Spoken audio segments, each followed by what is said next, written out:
PT Integra Indo Kabinet Tbk terus menjadikan pasar ekspor sebagai pilar utama pendapatan di tengah kondisi global yang dinamis.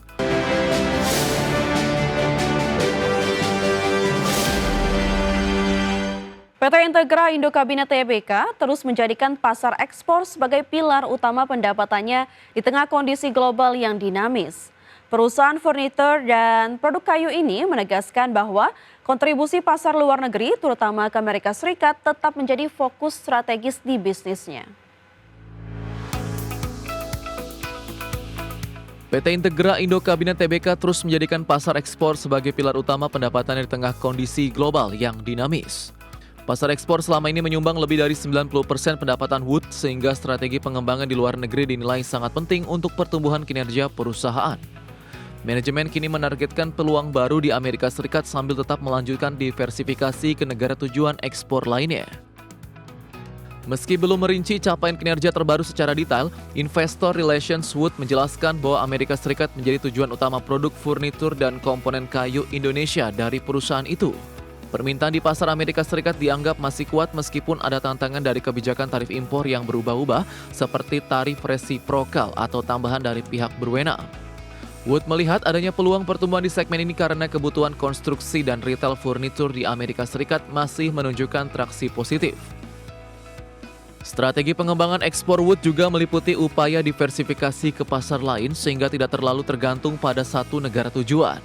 Hal ini menjadi penting mengingat tantangan bisnis global seperti persaingan harga serta regulasi perdagangan yang dapat berubah cepat.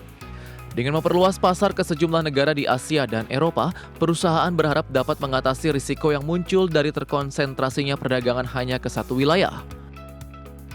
Dengan tetap mengandalkan pasar ekspor seperti Amerika Serikat sebagai kontributor utama pendapatan, Integra Indo Kabinet mencoba menempatkan diri sebagai pemain furniture dan komponen kayu yang relevan di panggung global.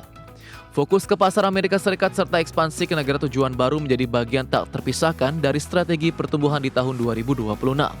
Berbagai sumber IDX Channel. PT Bumi Resources Mineral Tbk atau BRMS menghabiskan dana eksplorasi sebesar 3,2 juta dolar Amerika Serikat pada kuartal keempat 2025. Dana tersebut digunakan untuk kegiatan eksplorasi dan operasi produksi melalui 5 anak usaha perseroan. PT Bumi Resources Minerals Tbk atau BRMS menghabiskan dana eksplorasi sebesar 3,2 juta dolar Amerika Serikat pada kuartal keempat 2025. Berdasarkan keterbukaan informasi Bursa Efek Indonesia, dana eksplorasi terbesar diserap PT Gorontalo Minerals sebesar 1,81 juta dolar Amerika Serikat untuk proyek emas dan tembaga di sejumlah prospek di Blok Tombulilato.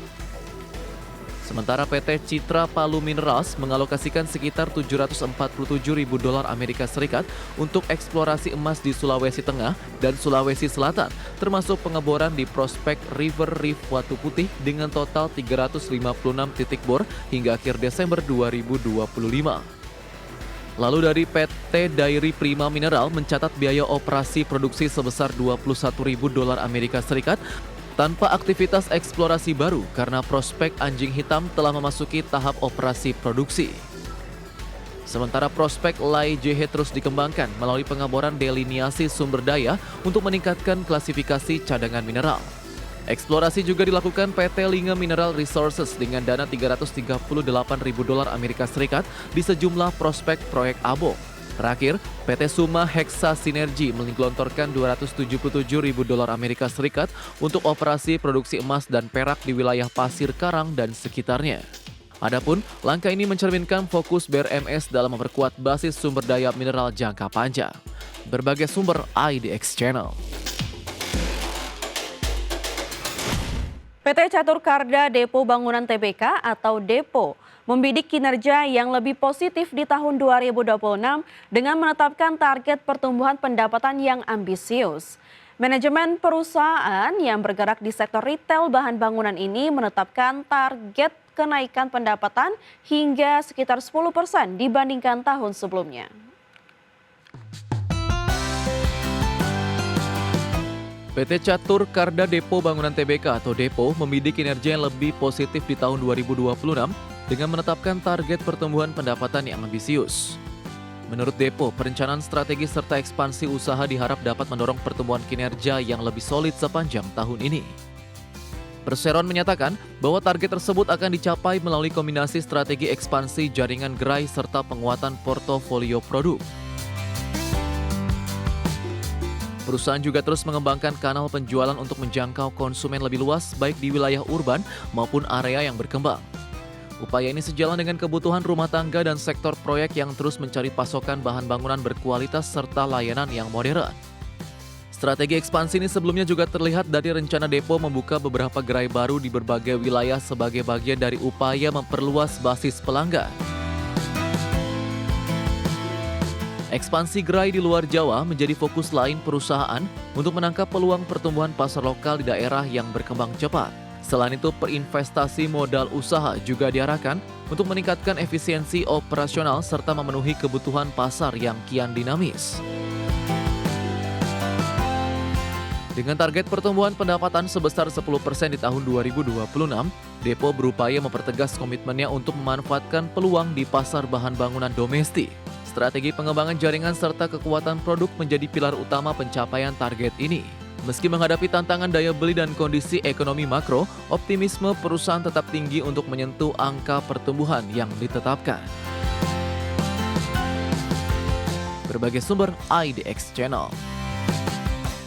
Pemirsa, kita beralih ke update IHSG hari ini pasca penutupan sesi pertama di tanggal 12 Januari 2026, di mana IHSG bergerak menguat 0,13% ke level 8.947,96 dan dibuka di level 8.991 dan sempat menyentuh level tertinggi di 9.000.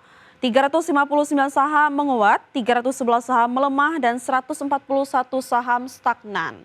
Dari top gainers pemirsa, atau saham-saham yang mengalami penguatan tertinggi antara lain ada Antam yang mengalami penguatan di 4,13%, PWON menguat di 13,64%, Mina menguat di 5,69%, dan BRMS menguat di 3,66%.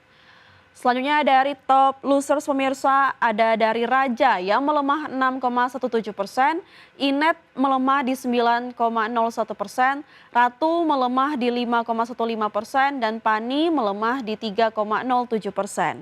Dari pergerakan sektoral pemirsa ada konsumsi non primer yang menguat di 2,9%, transportasi dan logistik juga menguat di 2,35%, sementara infrastruktur melemah di 1,06%, begitu juga dengan keuangan yang melemah di 0,5%.